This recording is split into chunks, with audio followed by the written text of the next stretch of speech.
It's a work in progress.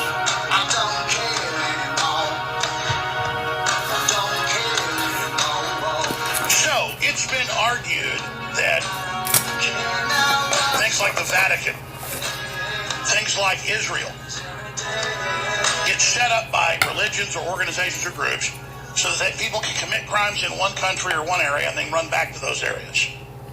Well, with it, China. Corrupt globalists in our country, the Rockefellers and others on record, helped set up modern communist China, put Mao into power, so that they could have a place with no human rights, no industrial cleanliness, no regulations, to go in and take a group of smart, hardworking people, industrialize them, and then use them to take over the planet. And that's now been done. And it's been done by selling out our nation.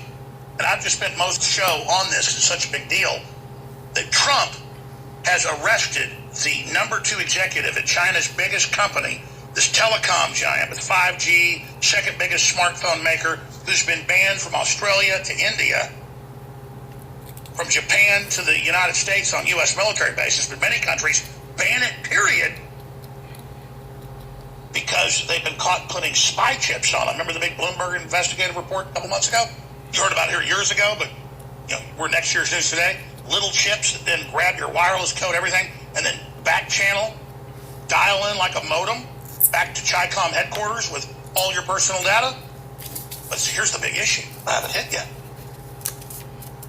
If Apple moved there earlier this year to be tax exempt and gave their Apple code keys to the government and admitted, well, that's part of being state run here to be tax exempt, then they're a bigger threat than Huawei.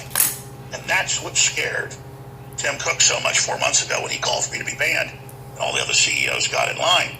But see, Tim, we're still on FM stations and hundreds of TV stations and still have Infowars.com and Newswars.com. But something even more important, we have this great audience of men and women and young people, black, white, old, young, Asian, Christian, Falun Gong, Buddhists that are upset. They're huge supporters because they've been imprisoned and killed. Their families have.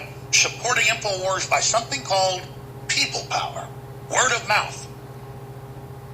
And they're taking action. So I wanted to just recap that because this is so epic and China's calling it an act of war and there could be huge repercussions. But at some point, you got to stop letting them push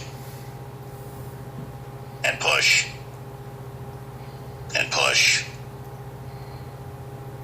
and push and push. That's what's happening now. It's called pushback. And I wanted to hit that first as one of Trump's biggest accomplishments. He said, I'll stand up to China doing one-sided trade deals where they have multi-100% tariffs on us and we have no tariff on them. They do it through taxes, they do it through currency, they do it through actual tariffs. He said, Canada got 280% tariff on dairy, just to name one of many. We'll just do that to them. And Trump did it. Yeah, and suddenly thousands of factories came back because now we were open for business again. So the private Federal Reserve came in and tried to block all that. And then in comes Tucker Carlson, one of the smartest people out there, definitely the smartest on cable news. And he does this big interview with a German newspaper, Die Weltwoche, if I'm saying it right. Tucker, Trump hasn't kept any of his chief promises. This horrendous system wasn't created overnight, and it can't be fixed overnight. So I think what he's saying is, in a backhanded support, as I read the article, you're not going to be able to defeat this overnight. But Trump's from the outside, so he doesn't even know how to deal with it. That's actually a good thing. But where Tucker's really wrong is he says Trump hasn't gotten anything done he said he would. And he lists defund Parenthood, repeal Obamacare, and build a wall. Now, those are things that Trump said that he would support. But the Republicans are wimps. They're sold out. They're cowards. So a bunch of them, 40 plus, have stepped down. We're getting some Freedom Caucus folks in. They get attacked with guns and people try to kill them. But we're moving forward. But I get trying to put heat on the president to do more. But the president's already done so much. Let's talk about what the president's actually done. Where he has the executive power to do it, he said he'd pull out of the TPP that was written to totally sell out the U.S. and transfer our power. He did. He said he would appoint conservative judges to the Supreme Court. Wow, 2 of them in the first 2, and fought like hell to do it. He also made populism and nationalism good again and gave us faith in ourselves, or at least said it was okay to like America and to love the flag and to believe in what our country stood for. And then he got trillions into the stock market and over $1 trillion in new jobs and the fastest growing blue collar and middle class paychecks. You know, there's an article by Washington Examiner that's one of the shorter list. It's only, read the headline here, it's only 289 accomplishments. Because when I'm reading this, which I've read the whole thing again today, it gives me a head as my brain starts working overtime. It's way more than this. But you go through it, everything he had executive power over, he's done or tried to do, and then his own people brag, oh, well, we just ignore it when he says he's going to sign an executive order. We just throw it away. It's all about treason. Percent it would hit 3%, went way above 4.2. Federal Reserve came in to block it. And there's a huge list of those. VA wages got cut. Veteran unemployment got cut. Black unemployment lowest level. It just goes on and on. American optimism went way up. American income went way up. Deregulation, written by globalists, UN regulations all got cut. Small businesses, record growth. Tax cuts for the poor and middle class. Let me tell you, they see me as wealthy. My taxes went up. I didn't bitch about it. He got rid of the property tax write-off because the blue states all do that as a scam, not pay taxes. Trump blew it all away. That's why. So, he actually is like JFK. He raised taxes on rich people, cut it on poor people. So we're really dealing here with a JFK type.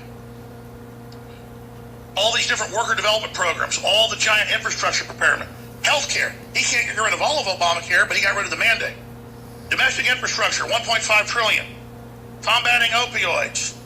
Telling China, you execute people shipping opioids into your country, how about you execute yourself shipping it here? They're the biggest importer as a weapon. Law and order, all the things he's done there.